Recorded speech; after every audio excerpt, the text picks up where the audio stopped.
So there's a switch on the side! Stand back.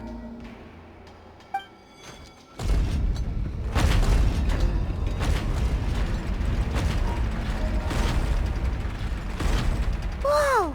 They all just went up one by one! Go on, have a look.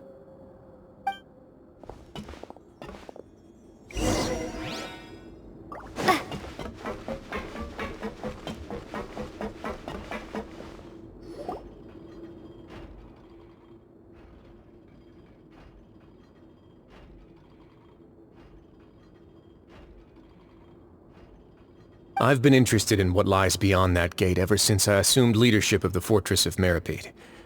Of course, it would be unwise to recklessly open it, but it'd also be risky and negligent to simply ignore any potential danger that could be behind it. The readings on that dashboard have not budged since the day when I first laid eyes on this place. But over the past year, the needle has crept upwards from its original position, likely because some parameter it's been tracking has changed, if only infinitesimally. Normally I would have ignored it, but I happened to have some free time when I noticed it, so I investigated.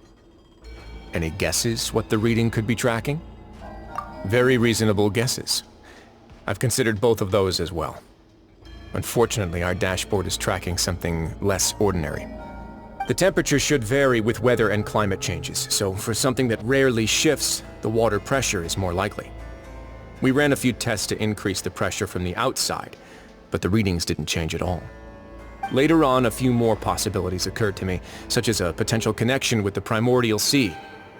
I began to make a few preparations based on that hypothesis. Over the past few days, the needle has moved again.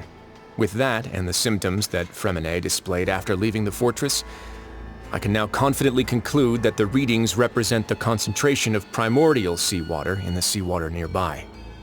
The concentration of primordial seawater? But we're already under the sea! And that is precisely the problem. We're at the bottom of the sea, and now we're surrounded by toxic seawater. Somehow, primordial seawater got mixed in, and the concentration is steadily rising. Yes, that's very likely. But forget about the two of us! Not even Neuvillette knows where the primordial sea could be, much less where we could find and plug a leak. Oh. Oh! Seems like you've figured it out. I believe the primordial sea lies directly beneath this sluice gate. For some reason, the primordial seawater levels have risen significantly, and it's now very close to us.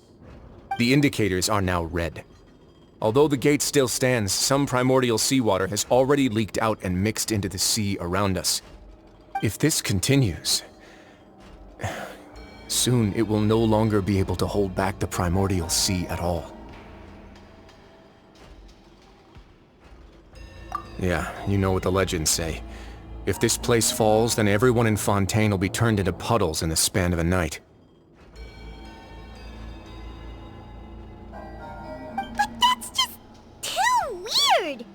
Why would the Fortress of Meripede be built right above a sluice gate for the primordial sea? Who built this place anyway? Your expression tells me you think this might be part of a vast, complicated conspiracy. To be honest, you might find the actual answer may be exceedingly boring. It's just that the secret of the Forbidden Zone had been long forgotten by the nation before I rediscovered it with my research. There's no single founder of the Fortress of Meripede in any traditional sense. What we know about its history has been left to us by the people who used to live here. When the previous Hydro Archon Egeria ruled the land, all convicted criminals from Fontaine were exiled.